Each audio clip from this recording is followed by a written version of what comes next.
ہر قسم کے روحانی جسمانی مسائل اور وظائف کے لیے پیر اقبال قریشی چینل کو سبسکرائب کریں۔ اللہ رب العزت کے 12 مہینے متعین ہیں سال کے، جن کو ان عدت الشہور عند اللہ 12 شہرا فی کتاب اللہ کہا، لیکن ان میں اللہ نے 4 کو خصوصیت دی، منہا 4 حرم، منہا 4 حرم کہہ کے 4 کو خصوصیت دے دی، اور یکم محرم، جو محرم ان میں ایک شامل ہے، ذی القعدہ، ذی الحجہ، محرم، یہ تینوں لائن پر ہیں، اور رجب الگ ہے ان میں چوتھا۔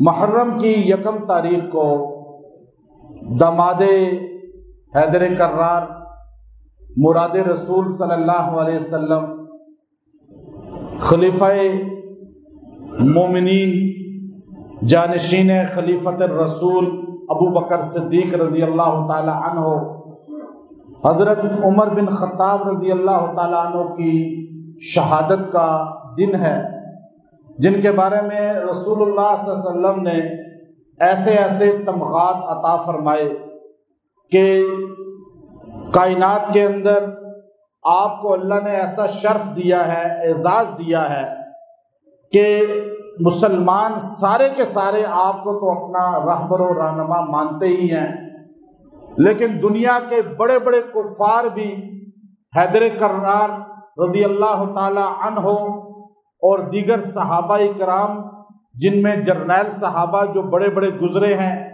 ان تمام جرنیل صحابہ کرام میں حضرت عمر بن خطاب رضی اللہ تعالی عنہ کو جہاں جرنیل بھی دل سے مانتے ہیں، وہاں عمر رضی اللہ تعالی عنہ کی قابلیت، قبولیت اور حکومت چلانے کے نظام کو سراتے بھی ہیں اور آئیڈیل بھی قرار دیتے ہیں۔ آج اگر آپ دنیا کی بڑی بڑی کتب کا مطالعہ کریں، جو دی 100 کتاب لکھی اس نے مائیکل ہارٹ نے، وہاں پہلے نمبر پہ حضرت محمد صلی اللہ علیہ وسلم کا اسم گرامی لکھا، تو وہاں 52 نمبر پہ پوری دنیا میں اگر دوسرا کسی مسلمان حکمران کا نام لکھا گیا ہے تو وہ حضرت عمر رضی اللہ تعالیٰ عنہ کا نام ہے۔ آپ روسو کو دیکھیں، آپ جو ہے لینن کو دیکھیں، آپ نیپولین کو دیکھیں، آپ نوشرواں کو دیکھیں، پھر آج کے دور کے اندر جو ہے آپ گاندھی، نہرو کو دیکھیں، یہ سارے کے سارے اگر کسی کی تعریف آپ کو کرتے ہوئے نظر آتے ہیں تو محمد عربی صلی اللہ علیہ وسلم کے بعد حضرت عمر بن خطاب رضی اللہ تعالیٰ عنہ کی تعریف کریں گے، چونکہ آپ کا نظام حکومت ایسا تھا، آپ کا نظام اقتدار ایسا تھا کہ اس کے بعد ایسا نظام حکومت کوئی چلانے والا آیا بھی نہیں، اور جس نے آپ کی نقل کی ہے اللہ تعالیٰ نے اس کو کامیاب کیا ہے۔ سیدنا عمر بن خطاب رضی اللہ تعالی عنہ، جن کے متعلق اللہ رب العزت نے قرآن پاک کے اندر بھی بے شمار جگہوں پہ تعریف فرمائی، اور جن کی منشا پر خود اللہ کا قرآن نازل ہوا، یہ واحد صحابی ہیں، رسول اللہ صلی اللہ علیہ وسلم کے قریبی ہیں، کہ جب یہ فرش پہ بولتے تھے اللہ وہی الفاظ عرش سے نازل کر دیتا تھا۔ اور اس بات کو باقاعدہ طور پہ مولانا نافع صاحب رحمۃ اللہ علیہ نقل فرمایا کہ 22 فیصلے ایسے ہیں قرآن کے جو سیدنا عمر رضی اللہ تعالی عنہ زمین پر بولتے تھے، اللہ قرآن بنا کے نازل کر دیا کرتا تھا۔ آپ نے فرمایا یا رسول اللہ، میرا دل چاہتا ہے عورتوں کے لیے پردے کا حکم آ جائے، چونکہ عورتیں اسی طرح برہنہ چہرہ جو ہے باہر آتی ہیں نماز کے لیے۔ اللہ نے قرآن نازل فرمایا یدنین علیہن من جلابیبہن، عورتوں کو حجاب کا امر دے دیا، حکم دے دیا۔ آپ نے فرمایا یا رسول اللہ، میرا دل چاہتا ہے یہ شراب حرام ہو جائے، یہ ام الخبائث ہے۔ اللہ نے قرآن انما الخمر والمیسر والانصاب والازلام رجس من عمل الشیطان کہہ کے اسے روک دیا، فجتنبو، اللہ نے فجتنبو کہہ کے امر کا حکم دے دیا کہ شراب سے رک جاؤ۔ آپ نے فرمایا میرا دل چاہتا ہے مقام ابراہیم پر نوافل پڑھے جائیں، واتخذوا من مقام ابراہیم مصلی، اللہ نے قرآن نازل فرما دیا، اور عمر رضی اللہ تعالی عنہ نے زمین پہ جو جملہ کہا اللہ نے وہ قرآن بنا کے عرش سے نازل کر دیا۔ سیدہ کائنات سیدہ عائشہ پہ تہمت لگتی ہے اور آپ ایک جملہ کہتے ہیں کہ ھذا بہتان عظیم، یہ بہت بڑا بہتان ہے۔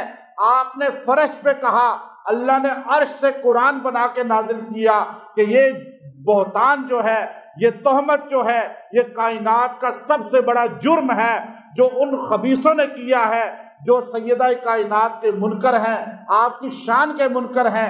اللہ نے آپ کا جملہ قرآن کی زینت بنا دیا۔ بے شمار حکم 22 کے قریب ہیں، چونکہ پورا ہمارا ٹاپک وہ نہیں ہے ورنہ اس پہ پورا وقت گزر جائے گا۔ آپ زمین پر جو لفظ کہتے تھے اللہ قرآن بنا کے آسمان سے نازل کرتا تھا، یہ جو سعادت ہے، یہ شرف ہے، یہ نبی کو ملتا ہے۔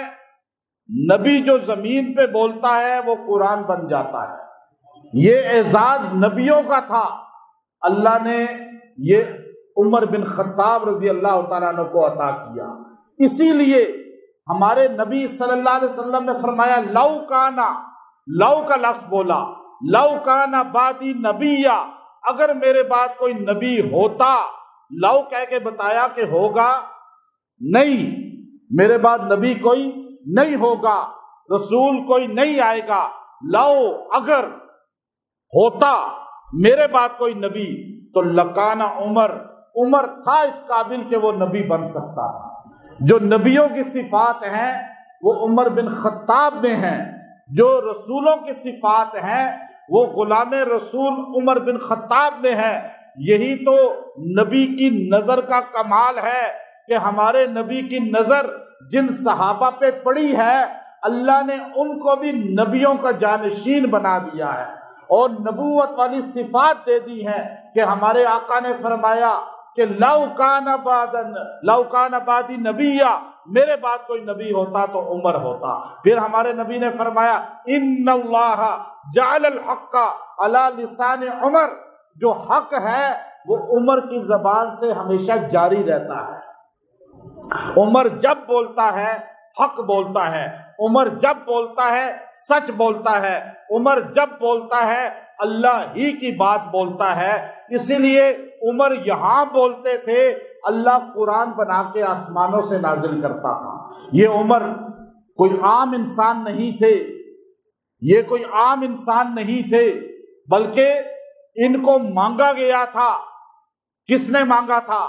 آپ بچے کے لیے دعائیں کرتے ہیں، آپ بزرگوں کو کہتے ہیں دعا کرو اللہ ہمیں اولاد دے دے، بعض کا آتے ہیں دعا کرے ہمارے فلاں جو ہے بیٹی کا رشتہ فلاں جگہ ہو جائے۔ آپ کسی کے لیے دعائیں کراتے ہیں، کسی کو مانگتے ہیں۔ آپ اپنے آپ کو دیکھیں، پھر سرکار مدینہ کو دیکھیں، پھر نبی کریم صلی اللہ علیہ وسلم کو دیکھیں، حضور کس کو مانگ رہے ہیں۔ اگر آپ پوری کائنات کا مطالعہ کریں، سارے انبیاء کے زندگی دیکھیں، سارے نبیوں میں نبیوں کے امام جن کو اللہ کہتا ہے وَلَسَوْفَ يُؤْتِيكَ رَبُّكَ فَتَرْضَىٰ، میرے پیغمبر اتنا تجھے دوں گا کہ تو مجھ سے راضی ہو جائے گا۔ اللہ بغیر مانگے نبی کو دیتا ہے، کائنات بنی نبی کے لیے ہے۔ اللہ نبی کے اشارے پہ چاند کو 2 لخت کر دیتا ہے، لیکن وہ نبی کعبے میں کھڑے ہو کر کبھی ملتزم کے پاس، کبھی حتیم میں، کبھی رکن یمانی پہ، کبھی حجر اسود کے پاس کس کو مانگتے ہیں، کس کے لیے دعائیں کرتے ہیں؟ آپ پوچھئے بخاری شریف سے، آپ پوچھئے امام بخاری سے، آپ پوچھئے امام مسلم سے، آپ چلے جائیں شیخ عبد القادر جیلانی کے در پہ، آپ چلے جائیں امام ابو حنیفہ کے در پہ، آپ چلے جائیں حیدر کرار شیر خدا علی المرتضیٰ کرم اللہ وجہہ کے دروازے پہ، آپ پوچھیں اے علی آپ بتائیں یہ کعبے کے اندر کبھی ملتزم پہ، کبھی حتیم میں، کبھی دروازے کے پاس، کبھی حجر اسود کے پاس رسول اللہ یوں ہاتھ اٹھائے رو رو کے کہتے تھے اللہ اللہم اعز الاسلام بعمر ابن الخطاب، اے اللہ ہمارے تھوڑے سے مسلمان ہیں، ہمیں یہاں نماز نہیں پڑھنے دی جاتی، ہمیں کعبے میں داخلے کی اجازت نہیں، ہم یہاں اللہ اکبر نہیں کہہ سکتے، ہم یہاں لا الہ الا اللہ نہیں کہہ سکتے، اے اللہ تو ہمیں فتح دے، ہمیں ترقی دے، ہمیں عروج دے، اے اللہ اسلام کی عزت کے لیے عمر دے دے۔ مانگا کس نے؟ رسول اللہ نے۔ مانگا کس نے؟ نبیوں کے سردار نے۔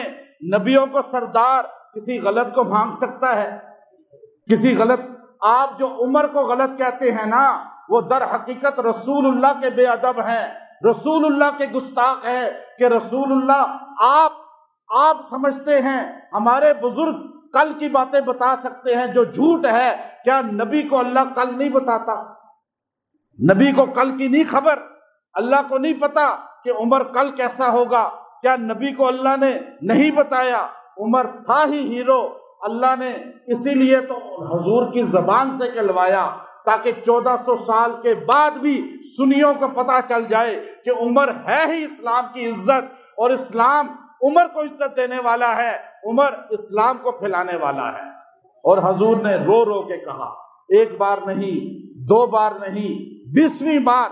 میں بخاری شریف سے پوچھیں، مسلم شریف سے پوچھیں، میں نے بڑے بڑے محدثین کے در پہ چلے جائیں، مفسرین کے در پہ چلے جائیں، قطب، ابدال، غوث، سارے ولیوں کے دروازے پہ جائیں، ہر ولی یہی کہتا ہے سارے نبی اعلیٰ ہیں، لیکن محمد عربی سارے نبیوں میں اعلیٰ ہیں، سارے صحابہ اعلیٰ ہیں، سارے صحابہ نبی کے مرید ہیں، لیکن عمر نبی کی مراد ہیں، عمر نبی کی مراد ہیں۔ جو نبی کی مراد ہے وہ ہماری آنکھوں کا نور ہے یا نہیں؟ حضور نے کبھی یوں ہاتھ اٹھائے، کبھی کعبے کو پکڑا، حجر اسود کو، کبھی دروازہ پکڑا، کیا مانگا؟ اللہم اعز الاسلام بعمر ابن الخطاب۔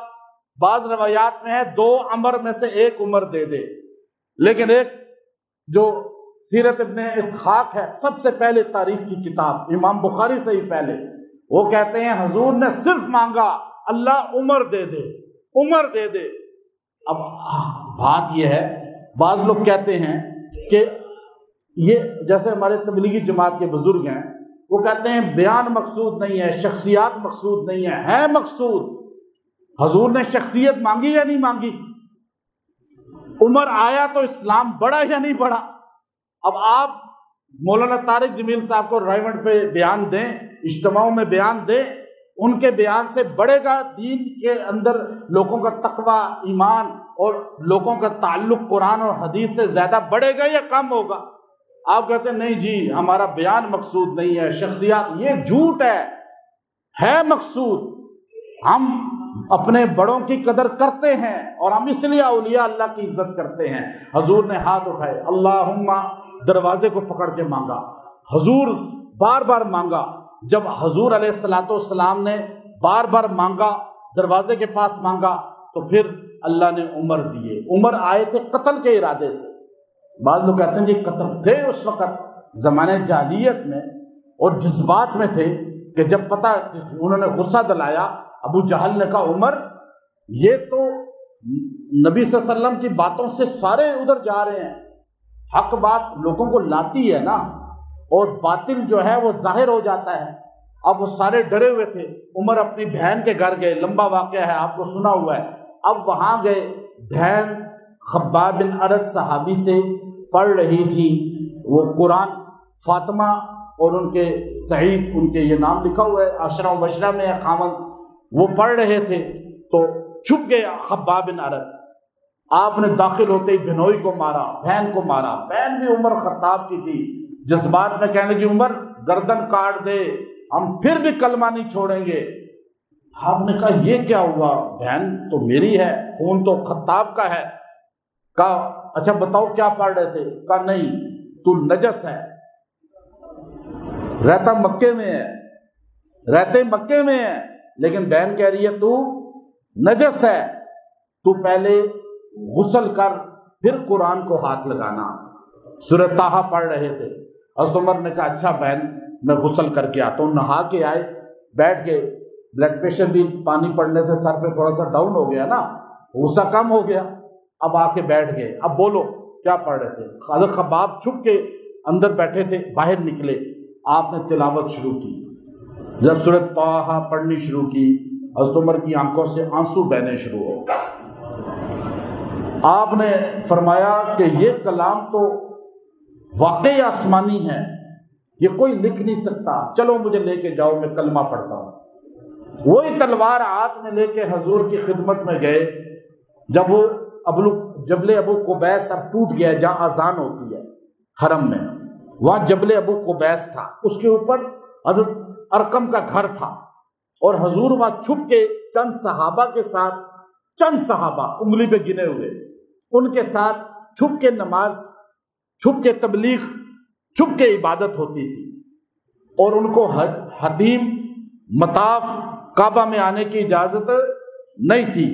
عمر پہاڑ پہ چڑھ رہے ہیں, ابو جہل نیچے سے دیکھ رہا ہے مطاف والی جگہ سے, عتبہ دیکھ رہا ہے, شیبہ دیکھ رہا ہے, ابو سفیان دیکھ رہے ہیں, سارے دیکھ رہے ہیں, لو عمر جا رہا ہے, اب تو بچ نہیں سکتے یہ سارے.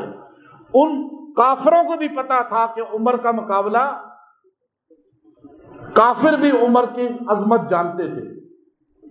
آج جو حضرت عمر کی عظمت نہیں جانتا نا, وہ ابو جہل سے بھی گیا گزرا ہے. ابو جہل کو تو پتا تھا کہ عمر اتنا کمال والا ہے. اب عمر کی ننگی تلوار دیکھی تو نیچے یہ خوش تھے, تالیاں بجا رہے تھے کہ عمر قتل کرنے کے لیے گیا ہے, لیکن انہیں کیا پتا کہ عمر کی دنیا ہی چینج ہو چکی ہے. رضی اللہ تعالیٰ اوپر گئے, حضرت حمزہ نے کہا یا رسول اللہ, عمر آیا ہے, دور سے نظر آ رہا ہے, تلوار ہاتھ میں ہے. حضور علیہ السلام نے کہا آنے دو. حضرت حمزہ نے کہا اگر اس کا ارادہ بد ہوا میں اپنی تلوار سے اس کو قتل کروں گا. حمزہ بھی تو شیر تھے اللہ کے, اور حضور کے چچا تھے, ایک ہی دائی کا دودھ پیا تھا آپ نے. تو عمر رضی اللہ تعالیٰ عنہ جب اوپر پہنچے, حضرت حمزہ آگے آ گئے اور تلوار اپنی نکال کے کہا عمر اگر غلط ارادے سے آیا ہے تو رک جا, ورنہ یہ تلوار فیصلہ کرے گی. حضرت عمر نے کہا حمزہ ہٹ جاؤ, میں قتل کرنے کے لیے نہیں بلکہ غلام بننے کے لیے آیا ہوں. میں تو رسول اللہ کے قدموں میں بیٹھنے کے لیے آیا ہوں, مجھے کلمہ پڑھاؤ, میں کلمہ پڑھنے کے لیے آیا ہوں. جب یہ جملہ حضور علیہ الصلوۃ والسلام اور صحابہ نے سنا تو سب سے پہلے نعرہ تکبیر جو بلند ہوا ہے وہ جبل ابو قبیس پہ ہوا ہے, حضرت عمر کے اسلام لانے پہ ہوا ہے. صحابہ نے زور سے کہا تھا نعرہ تکبیر, تو اللہ اکبر کی بلند صدا ہوئی. تو اس وقت نیچے وہ لوگ پریشان ہو گئے, نیچے سارے کے سارے کفار پریشان ہو گئے. ہم نے بھیجا کس کے لیے تھا, ہو کیا گیا؟ جو قتل کرنے گیا وہ غلام بن گیا. اب حضرت عمر نے کہا یا رسول اللہ میں آپ کے قدموں میں ہوں, میں آپ کا صحابی بن چکا ہوں, غلام بن چکا ہوں, حکم فرمائیں. تو آپ نے کہا کہ ابھی نماز کا ٹائم ہے, نماز پڑھیں گے ہم. تو جب نماز کے لیے سارے تیاری کرنے لگے, حضرت عمر نے کہا یا رسول اللہ آپ تو کہتے ہیں یہ کعبہ اللہ کا گھر ہے, کہ اللہ کا گھر ہے. آپ کہتے ہیں کہ اس کعبے میں نماز پڑھنا افضل ہے, لیکن آپ یہاں کمرے میں پڑھ رہے ہیں. کہا عمر تیری قوم ہمیں کہاں داخل ہونے دے گی؟ حضور علیہ السلام کو حضرت عمر نے کہا یا رسول اللہ عمر بھی ہو زندہ اور آپ نماز کعبے میں نہ پڑھے. یہی وجہ ہے کعبے میں اس دن سے آج تک عمر کا غلام ہی آپ کو نظر آئے گا. کبھی ایسا کوئی آپ کو امام کعبے کا نہیں ملے گا جو عمر کا غلام نہ ہو. وہ دن ہے فتح مکہ کے بعد آج تک کعبے کے اندر اگر کوئی امام بنا ہے, جس نے نماز پڑھائی ہے, جس نے جماعت کرائی ہے, وہ عمر بن خطاب کا نوکر ہے اور رہے گا. جو کہے میں عمر کو نہیں مانتا وہ کعبے کا امام کبھی نہیں بن سکتا, کبھی نہیں رہا, نہ کبھی بنے گا. وہی کعبے والا ہے, کعبہ اسی کا ہے جو عمر والا ہے. کبھی کوئی ایسا رہا کعبے میں جو عمر کو نہ مانتا ہو؟ اب حضور علیہ السلام پیر نصیر الدین نصیر گولڑوی کہتے ہیں کائنات میں پہلا بندہ، آپ کے الفاظ بتا رہا ہوں، حدیث کے الفاظ ہیں لیکن آپ کی زبان سے نکلے، آپ نے فرمایا پہلا بندہ، ساری کائنات نبی کے پیچھے چلتی ہے، یہ پہلا موقع ہے کہ نبی عمر کے پیچھے چلے، چلنے میں خالی، اقتداء میں نہیں، وہ تو نبی ہیں۔ حضور علیہ السلام نے کہا عمر تیری قوم کہاں ہمیں داخل ہونے دے گی، نماز پڑھنے دے گی؟ کہا یا رسول اللہ آپ کا نوکر عمر ہو اور آپ کعبے میں نماز نہ پڑھیں، آئیں میرے ساتھ۔ حضور نے کہا چلو اس کے پیچھے۔ عمر آگے تلوار لے کے، وہی تلوار ہاتھ میں ہے اور پہاڑی اتر رہے ہیں۔ آپ دیکھیں یہ جو برآمدہ ہے نا، پہلا جو حجر اسود کے سامنے پہلا برآمدہ، اب جہاں چھت ہے، جہاں ترکی والی عمارت، وہ پہاڑ تھا، کتنا قریب تھا، پہاڑ کاٹ دیا ہے۔ میں آپ کو سمجھانے کے لیے بتا رہا ہوں، میں اس جگہ کئی بار کھڑا ہوا، وہاں کھڑے ہو کے میں دعائیں کرتا تھا، اب تو ختم کر دیا برآمدہ ہی، تو نشانیاں ہیں ابھی بھی وہاں۔ تو آپ نے کہا چلے یا رسول اللہ، عمر آگے، حضور، حمزہ اور شیر خدا علی المرتضیٰ، ابو بکر صدیق، زید بن حارثہ، ارقم بن ارقم، یہ سارے صحابہ پیچھے آ رہے ہیں، عمر آگے آگے جا رہے ہیں۔ ایک دم مطاف میں داخل ہوئے، اول من ہاجر علانیۃ فہو عمر، اول من اسلم علانیۃ فہو عمر، اول من آذن فی دار کعبہ علانیۃ فہو عمر۔ تین کام ایسے ہیں جو عمر کے علاوہ کسی نے نہیں کیے۔ علانیہ کلمہ کسی نے پڑھا ہے اس زمانے میں جب اسلام کا نام کوئی نہیں لے سکتا تھا، عمر ہے۔ علانیہ ہجرت کسی نے کی ہے، وہ عمر ہے۔ علانیہ اذان کسی نے دی ہے، وہ عمر ہے۔ پہلی اذان، الفاظ یہ نہیں تھے، یہ تو مدینے میں آئے، لیکن صدا، ندا، پکارنا، سب کو کہنا اذان، یہ اذان کہ آؤ نماز کے لیے، یہ عمر بن خطاب اس کے بانی ہیں، اور آج وہی اذان ہے جو عمر والی ہے ہمارے پاس، ملاوٹ نہیں ہے اس میں۔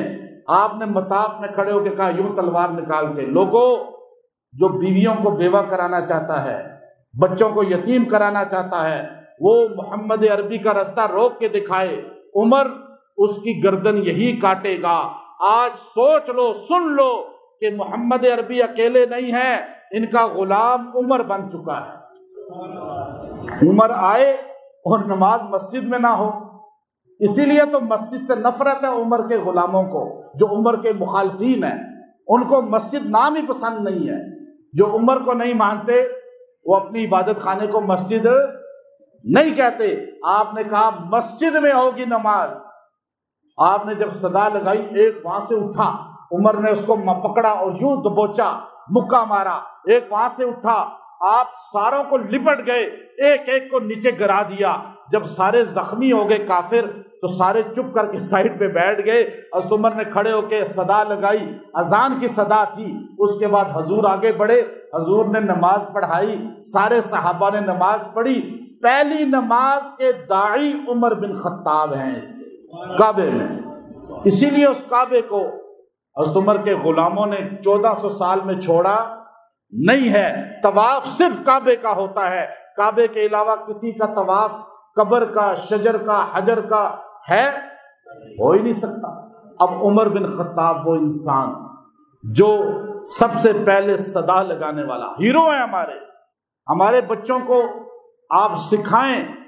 آپ یہ ٹارزن کی کہانیاں، یہ ٹیلی ویژن پہ بڑے بڑے نقلی ہیرو جو ایک ٹانگ یوں ہلاتے ہیں تو 100 بندے اڑتے ہوئے جاتے ہیں، یہ سارا جھوٹ ہے۔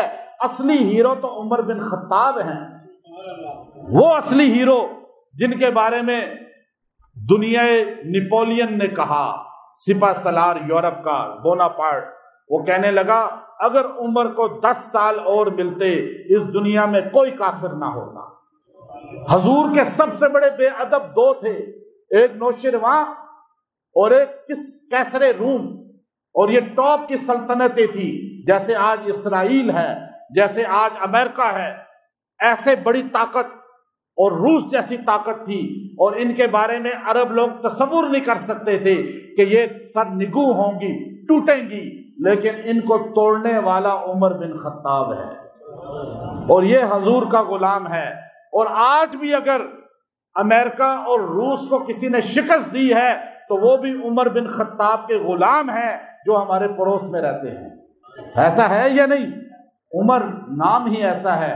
حضور نے فرمایا عمر مجھے قسم ہے تیری، مجھے قسم ہے اللہ کی کہ تو جس رستے سے گزرتا ہے شیطان وہ رستہ چھوڑ دیتا ہے. آپ ایسے اللہ نے کمال دیا تھا، ایسا اللہ نے آپ کو مقام دیا تھا کہ باتیں تو بہت زیادہ ہیں. میں ایک واقعہ سنا کے بات ختم کرتا ہوں، وقت کی قلت ہے. اللہ نے کیسا عدل و انصاف دیا تھا. گاندھی نے اپنی پہلی کیبنٹ سے خطاب کرتے ہوئے کہا کہ اگر تم چاہتے ہو کہ تم ترقی کرو، تم اوج ثریا عزت کی پہنچ جاؤ، تو تم ابو بکر و عمر کی زندگی کو اپناؤ جو مسلمانوں کے خلفاء گزرے ہیں. سادگی تھی، خود اپنے لیے کبھی نہیں سوچا. قادسیہ کی لڑائی ہو رہی تھی، قادسیہ کی لڑائی ہو رہی تھی اور ایران پہ حملہ تھا. اب وہ ایران بڑی طاقت تھی. سعد بن ابی وقاص رضی اللہ تعالیٰ عنہ لشکر کے امیر تھے اور عمر رضی اللہ تعالیٰ عنہ جہاں اپنے لشکر بھیجتے تھے پیچھے فکر مند رہتے تھے اور بھی آپ کے کافی کام تھے. تو آپ روز رات کو شام کو عصر کے بعد قادسیہ والے رستے پہ جا کے بیٹھ جاتے تھے کہ شاید کوئی بندہ آئے مجھے قادسیہ کی خبر دے. ٹیلی فون تو ہوتا نہیں تھا، علم غیب بھی اللہ کے علاوہ کوئی جانتا نہیں ہے. یہ جو گلیوں محلوں والے آپ کو ٹیم ٹپکے بتاتے ہیں جی ہم کل کی خبر دیں گے، غیب کی، مستقبل کی، وہ جھوٹے ہیں.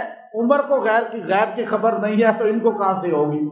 جس کو رسول اللہ نے مانگا ہے کل آپ کا کون بتا سکتا ہے؟ اللہ کے علاوہ کوئی بتا سکتا ہے؟ کوئی نجومی کوئی نہیں بتا سکتا.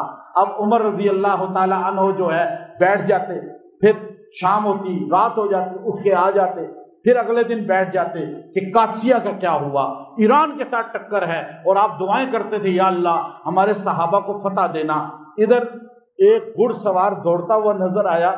عمر رضی اللہ تعالیٰ عنہ رستے میں یوں بیٹھے ہوئے تھے، دھوپ تھی، گرمی تھی، ریت تھی، اور آپ یوں بیٹھے ہوئے گوٹ مار کے. اور وہ جب آیا قریب تو آپ اٹھ کے کھڑے ہو گئے. کہا بھائی قادسیہ کا لائے ہو؟ کہا ہاں قادسیہ کا. اچھا لوگوں نے آپ کو دیکھا ہوا اکثر نے نہیں تھا کیونکہ وہ ادھر کے لوگ تھے، نہ ٹیلی ویژن تھا، نہ انسٹاگرام تھا، نہ فیس بک تھی اس زمانے میں، کہ اب وہ اتنا سنا تھا عمر ہے لیکن یہ بوڑھے ہو چکے تھے، 62 سال عمر کے قریب تھے. تو وہ بندہ سمجھا یہ کوئی عام سا مدینے کا بندہ ہے، پرانے سے کپڑے پہنے ہوئے ہیں، پرانی سی پگڑی سر پر ہے، یہ پیمن لگے ہوئے کپڑے ہیں. اس نے کہا یہ کوئی فقیر سا ہے. اس نے گھوڑے سے اترا بھی نہیں. وہ یہ پوچھتے رہے قادسیہ میں کیا ہوا؟ وہ کہنے لگا جی اللہ نے فتح دے دی. الحمدللہ. اچھا خالد بن ولید کا کیا حال ہے؟ اس نے کہا الحمدللہ انہوں نے بڑے اس میں کمال کے جوہر دکھائے ہیں اور وہ زندہ ہیں الحمدللہ. اچھا زید بن حارثہ اور زید بن اسلم کا کیا حال ہے؟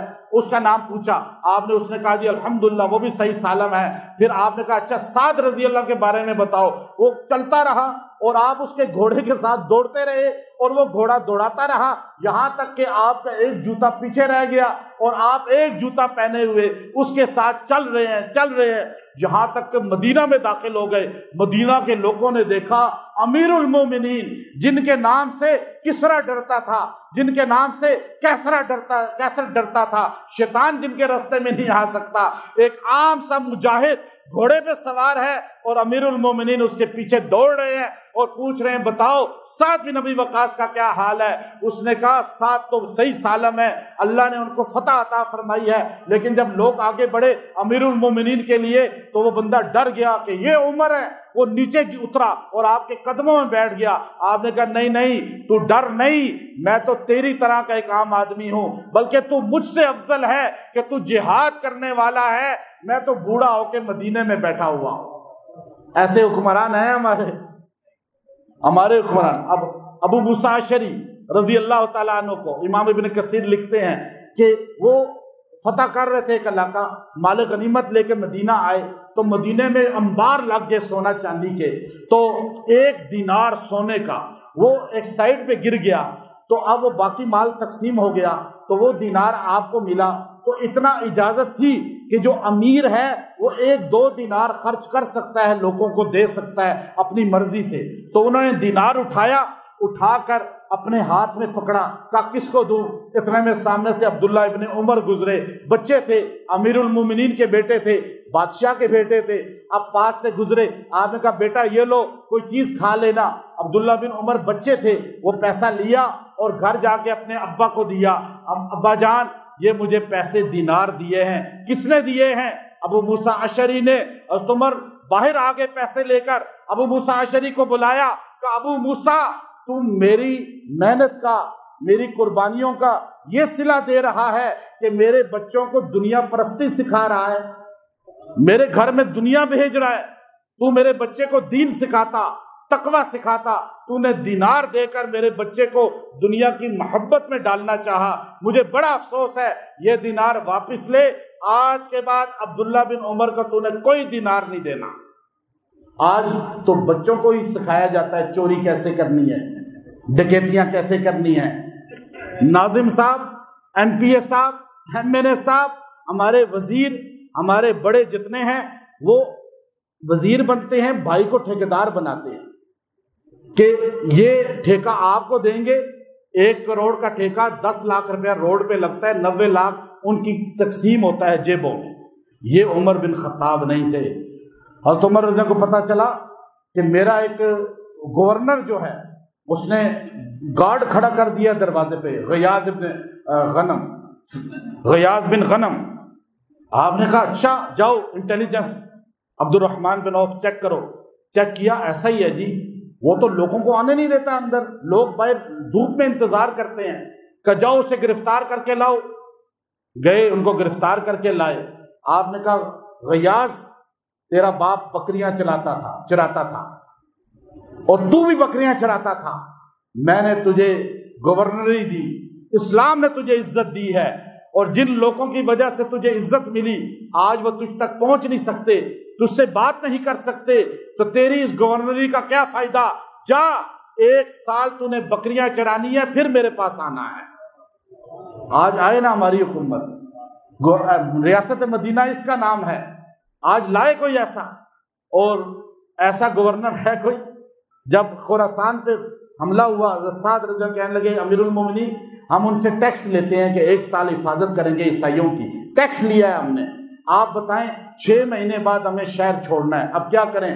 کہا سعد ایک عیسائی کے دروازے پہ جاؤ، دروازہ کھٹکھٹاؤ، خود جانا اور ہر گھر میں جا کے کہنا اے عیسائیوں، ہمارے امیر عمر بن خطاب نے ہمیں آرڈر دیا ہے، ہم نے تم سے ٹیکس لیا تھا 1 سال کا، لیکن 6 مہینے بعد شہر چھوڑنا پڑ رہا ہے، یہ 6 مہینے کے پیسے واپس لو، ہم 6 ماہ تمہاری حفاظت کیا، 6 مہینے کے پیسے رکھیں گے، باقی واپس کریں گے، ہم تمہاری آگے 6 ماہ حفاظت نہیں کر سکتے۔ یہ پیسے ان کے دروازے پہ جا کے واپس کرنا۔ امام فتوح البلدان علامہ بلازری کی کتاب اٹھا کر دیکھیں، آپ نے لکھا کہ جب حضرت سعد ایک کے دروازے پہ جا رہے تھے تو عیسائی بھی رو رہے تھے کہ ایسا انصاف تو ہمیں کبھی پادریوں کی حکومت میں نہیں ملا جیسا عمر نے ہمیں دیا ہے۔ آج ہمارے ملک میں کیوں بدحالی ہے؟ پیٹرول مہنگا، بجلی مہنگی، گیس مہنگی، جو عام ضرورت کی چیزیں ہیں وہ مہنگی، اور شاہانہ انداز ہے ہمارے وزیروں کا، ہمارے سرکاری اداروں کا، ہمارا 1 کلاس 4 کا جو آفیسر ہے وہ اتنا شاہانہ زندگی گزار رہا ہے، ایسا آپ کو جو ہے نا کوئی اور بندہ جو ہے جو بزنس مین بڑا ہے وہ بھی نہیں ملے گا۔ کیوں؟ کہ چوریاں کر رہے ہیں، ڈکیتیاں ڈال رہے ہیں۔ جس ملک میں مساجد کے اندر ظلم اتنا کیا جائے کہ مسجدوں کے بل، مدرسوں کے بل اتنے آئیں کہ مسجدوں کو تالے لگنے شروع ہو جائیں، لگ رہے نہیں لگ رہے؟ اس ملک پہ اللہ کا عذاب نہیں ہے تو پھر کیا ہے؟ آج مساجد کو، مدارس کو مستثنا کر دو بجلی کے بل سے، آپ کا ملک آج ترقی کر جائے گا۔ آپ اللہ کے گھر پہ ظلم کر رہے ہیں، اللہ آپ کے گھر کو کیسے خوشحال کرے گا؟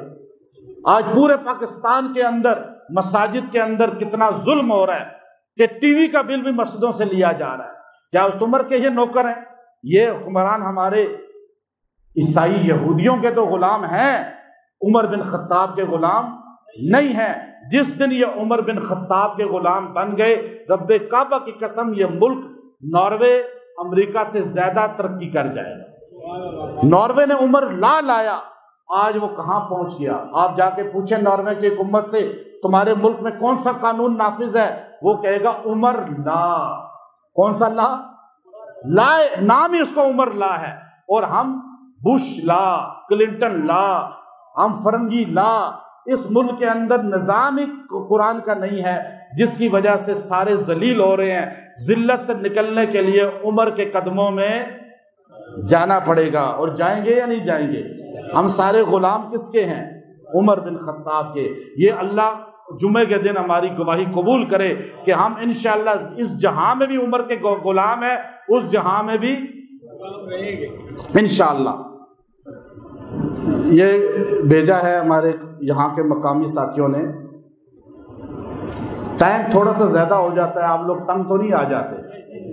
کچھ تنگ آ بھی جاتے ہیں میرا خیال۔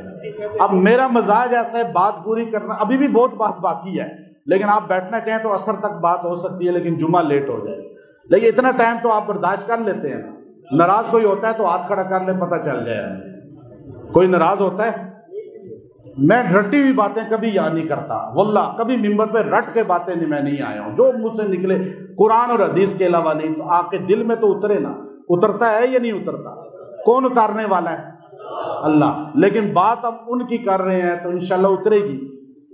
یہ دیکھیے اس علاقے کے اندر ابھی محرم کے حوالے سے ہمارے کچھ مذہبی نوجوانوں نے فاروق و حسین رضی اللہ تعالیٰ عنہ، جوڑ کی بات ہے یہ توڑ کی، عمر اور حسین رضی اللہ تعالیٰ عنہ دونوں کا نام لکھ کے اشتہار کھمبوں پہ لٹکائے تھے کہ عمر رضی اللہ تعالیٰ عنہ اور حضرت حسین رضی اللہ تعالیٰ عنہ، ان دونوں کے ہم غلام ہیں اور ان دونوں سے ہمیں محبت ہے، اور ان کو اس عشرے میں ہمیں یاد کرنا ہے، اور ان کو ہر وقت اپنے سامنے رکھنا ہے کہ ہمیں ان جیسا بننا ہے۔ اس طرح یاد دہانی کے لیے، عوام کی یاد دہانی کے لیے کھمبوں پہ اشتہار لٹکائے تھے۔